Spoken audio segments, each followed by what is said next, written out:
Welcome to City Church's On Demand Messages. My name is Josh, and we're so glad you're tuning in whenever and wherever you're tuning in from. In fact, if it's your first time, we'd love to connect with you. You can text new to the number on the screen right now. We've got a free gift for you. Also, if you need prayer, we would love to pray with you. We believe that prayer is not our last resort, but it is our first response to what is going on in our lives and the lives of those around us. And so we'd love to join in with you.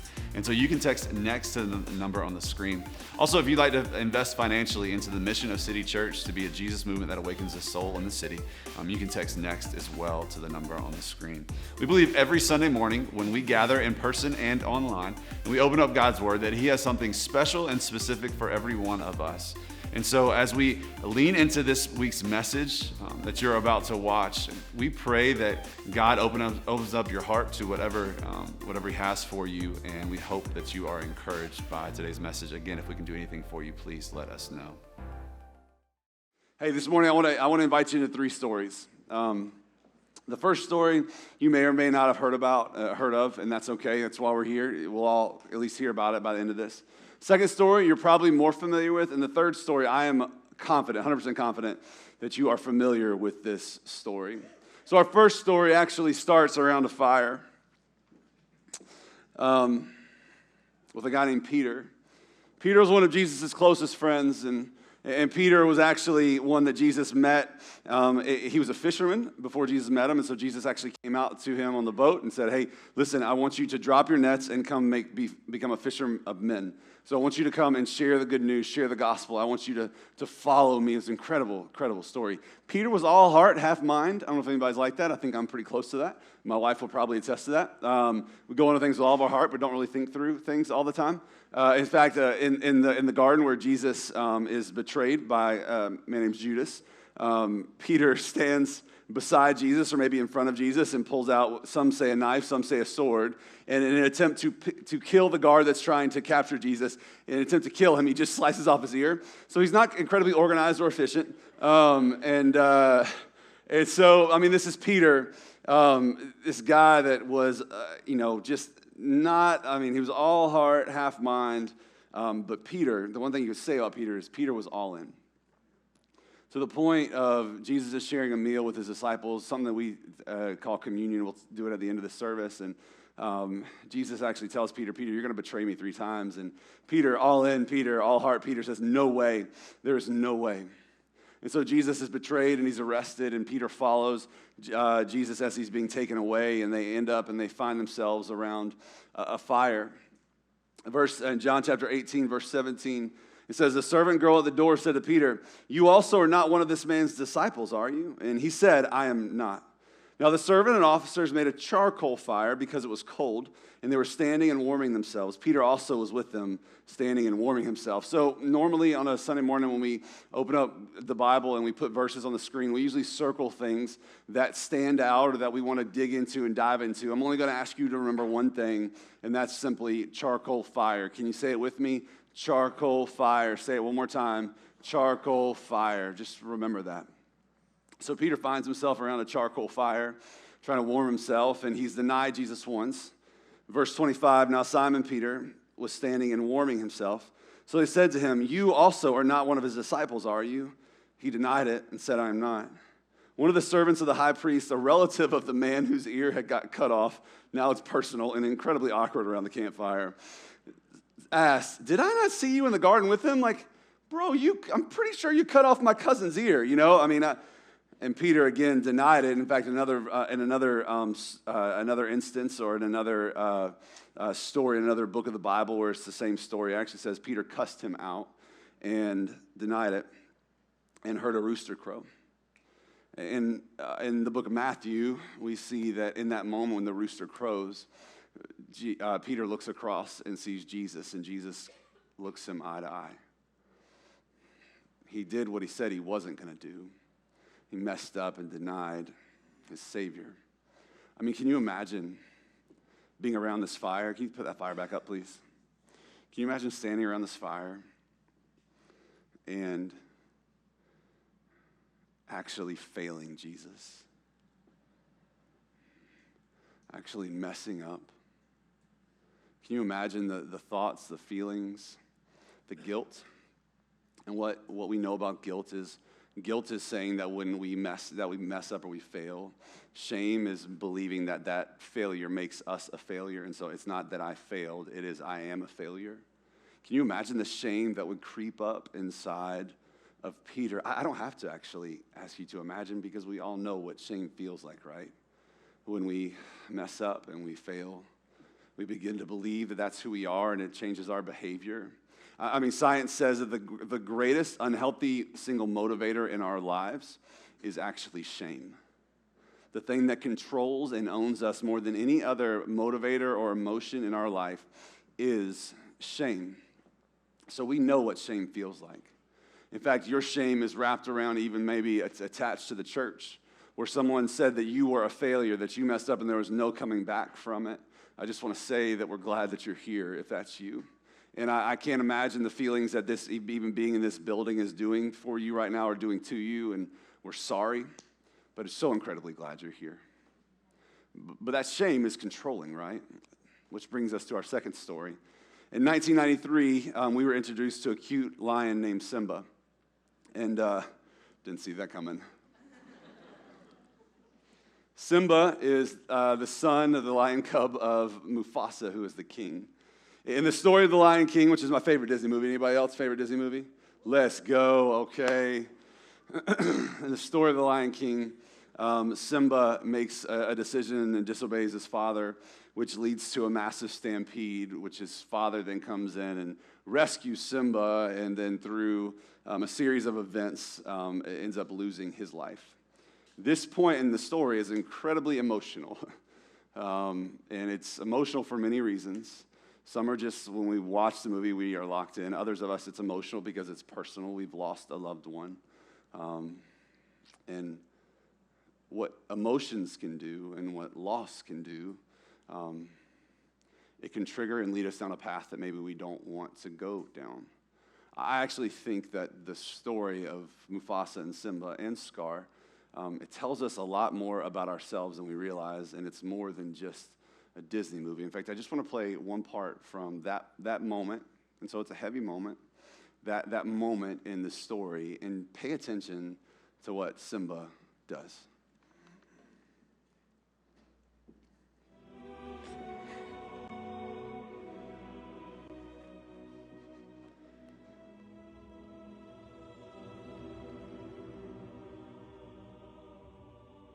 Simba, what have you done?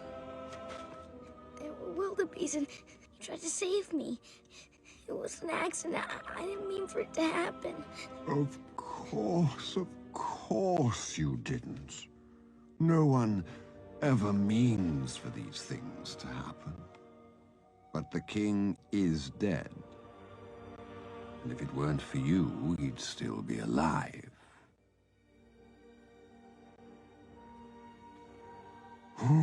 What will your mother think? What am I gonna do? Run away, Simba. Run. Run away and never return.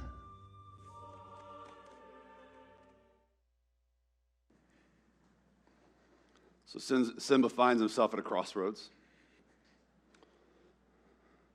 And even though there were larger forces at play, his act of disobedience against his father contributed to his death. So notice, what did he do when he realized that he had messed up? He ran.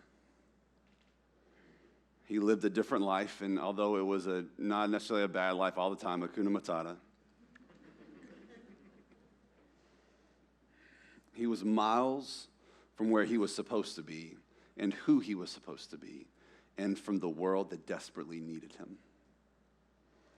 He ran from his calling. He ran from his purpose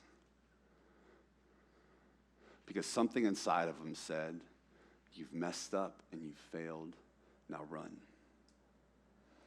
I think in church we see this all the time. Like, there's story after story of men and women who said, I was walking with Jesus and then something happened. I don't necessarily know how I got from that place to over here, but I've run away and I'm over here in a space and I've removed myself from it.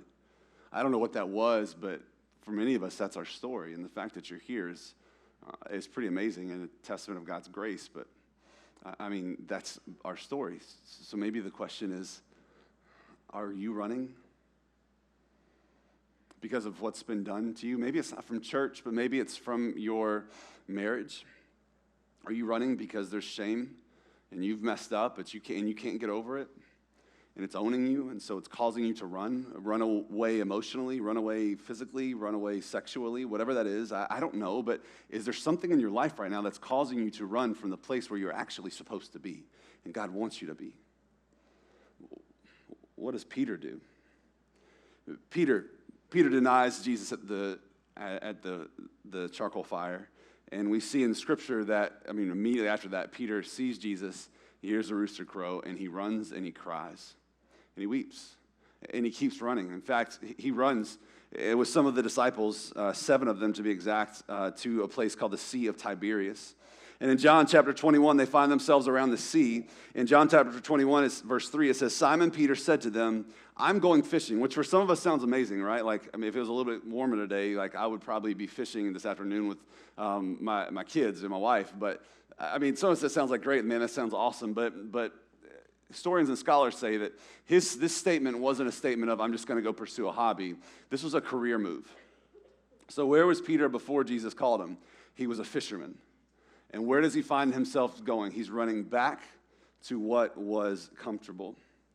This was Peter, who was a fisherman until Jesus said, put the nets down. I have a whole new life for you. So how does he avoid his shame? Many in the way that we do. He makes a decision to get to work and get busy. You see, a lot of people just juggle between busyness and distraction to avoid the shame, to avoid the believing, to avoid the guilt. So I don't have to deal with all this. I'm going to get away from all this. I'm just going to numb it by being busy, or numb it by an addiction, or numb it by something else. Maybe the question for us this morning is this: not are you going fishing, but what are you running to with your shame? What are you running to? Is it an addiction? Is it a person? Is it just a mind-numbing Netflix? I don't know what it is for you, but whatever that, what are you running to? Or who are you running to with your shame? Peter says, I'm going to go back to what was comfortable for me. So they go out and catch nothing. Jesus actually stands on the shore. They don't understand who he is. In verse 5, he says, children, do you have any fish? And they answered him, no. That's because the way that in the life that they went back to, it wasn't working. Maybe for you, the life that you're running to isn't working, and there's a reason for it. He said to them, cast the nets on the right side of the boat, and you will find some. So they cast it, and they were not able to haul it in because of the quantity of fish. So this is the exact way that Jesus had called Peter to follow him. So he recreates this moment in Peter's life for Peter to remind him of, Peter, I'm creating a moment of connection again to make sure you know that you are not too far gone. So how does God treat you in your failure? Some of us hear a yelling voice reminding you of all your failures. That's not the voice or the method of God. That's the voice and the method of the enemy. So verse 7, the disciples, that disciple whom Jesus loved, who was John, therefore said to Peter, it is the Lord. When Simon Peter heard this, it was the Lord, he put on his outer garments and because he was stripped for work, and threw himself into the sea. This is amazing, right? Peter stops running away from God and begins to move towards him for the first time. So he jumps in the water with his clothes on. It's a mess, but Peter does not care. To the point where verse 8 says, the other disciples came in the boat, dragging the nets full of fish, for they were not far from land, but 100 yards off. This is typical Peter, right? Peter jumps in the water and starts swimming, and they're like, bro, the shore's like right there. And so they're rowing their boat, and they're like, Peter, come on. And John's probably like, just let Peter do Peter. You know what he does. This is just him, right? So Peter's in there. The other disciples rowed the boat, and they said, Peter, just hop in. And he said, no. For some of you, you say, I'm too far from God. And I might even say, I don't even know the rules here. And I just want you to know, just like Peter jumped in the water with his clothes on, it doesn't have to look pretty when you come to Jesus. It just has to be honest. Verse 9, when they got out on land, get this, when they got out on land, they saw a what? In place, with fish laid out on it and bread. When they got out on land, they saw a charcoal fire in place with fish laid out on bread. We see the words charcoal fire here, and we see it in the book of John. when Peter's around it, are the only 2 times in the entire Bible that we see the words charcoal fire. Why is that? You see, what Jesus is doing is he recreates the moment of Peter's greatest failure and says, Peter, come here, man. We just need to talk about this. See, what he does is he creates a moment that feels familiar to Peter in hopes that Peter would see it differently and that Jesus could redeem it. He takes something familiar and says, Peter, hey, we just need to talk about this. What's he going to do, right? I mean, can you imagine being Peter and swimming with all your clothes on, getting up to the shore, walking up, and then at some point all the excitement had to be like, oh crap, what's he going to do? Like, he made a fire.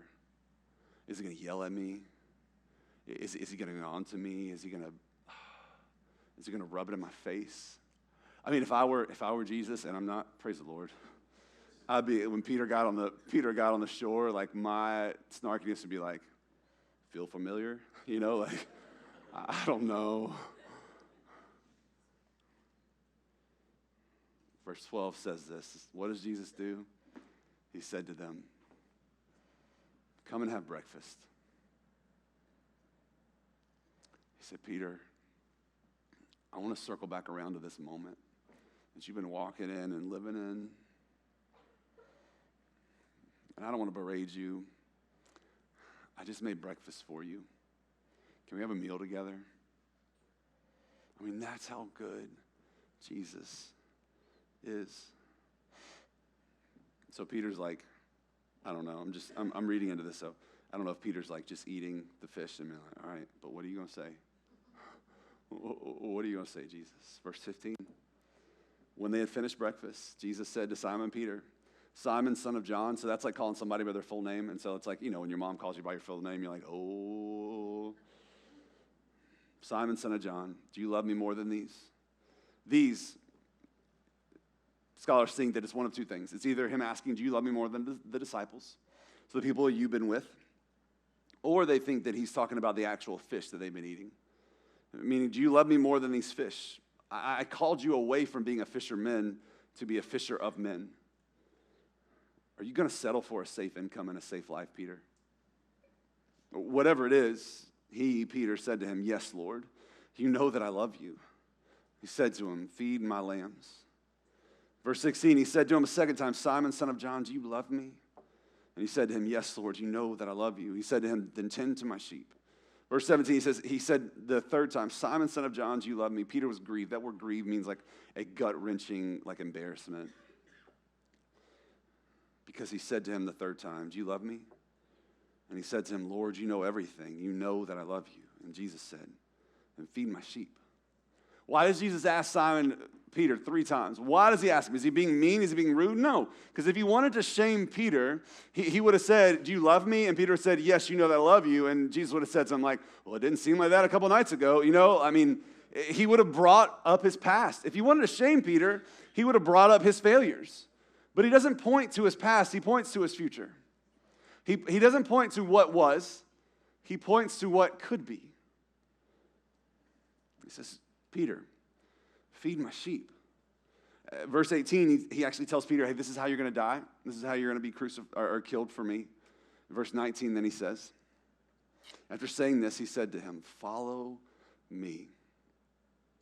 Jesus stands up from the fire and says again to Peter, after he'd already said it once, but Peter, I just think you need to hear it again. Follow me. You've got a future, and I've got a plan for your life. Stop running, Peter. Stop running back to what's familiar and what's safe, and follow me. You see, in that moment, Jesus turned a charcoal fire of failure into a fire of freedom. And we look at this moment, and we say, why would Jesus do this? But what he's doing is Jesus is redeeming and saving Peter's life. Because if Jesus didn't do Peter like this, and every time Peter walked by a charcoal fire, or even heard a rooster crow, could you imagine every morning hearing that? Just feelings of guilt and failure would just rush in. So he said, Peter, we need to confront these things. We need to talk about these things. So he didn't bring these things back up to hurt Peter. Like, he's not bringing that back up to you to hurt you, but to heal him. See, Jesus meets us in our greatest wounds to heal us, not to hurt us. So if something is happening right now inside of you that's coming up, that's welling up, and you feel that guilt and that shame or those moments that you wish you never had to feel or remember again, the reason why the Holy Spirit is bringing those things up is not to hurt you or to shame you or to make you feel guilty or painful. He's bringing those things back up because he's saying, hey, we've got to address this. I just want to heal it. I just want to fix it. I just want to take it. That's what Jesus does. He meets us in our greatest wounds to heal us and not to hurt us. I have no idea what that might be for you.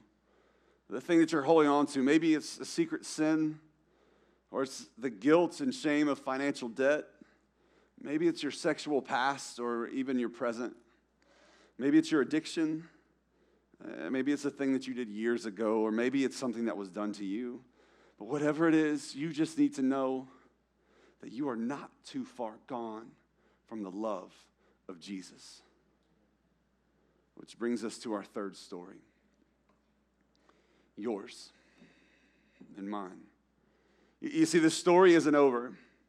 Because what happens next is that Peter's about to stand up and follow Jesus. And then verse 21 says, when Peter saw him, he said to Jesus, Lord, what about this man? So what about this guy? He's talking about John. And Jesus said to him, if it is my will that he returns until I come, what is that to you? Then he says these words, you follow me. It's what our kids do, right? Or what I probably did as a kid too. Like, what about my sister? Like, what about what they did? Well, what about what they did? And Jesus is like, no.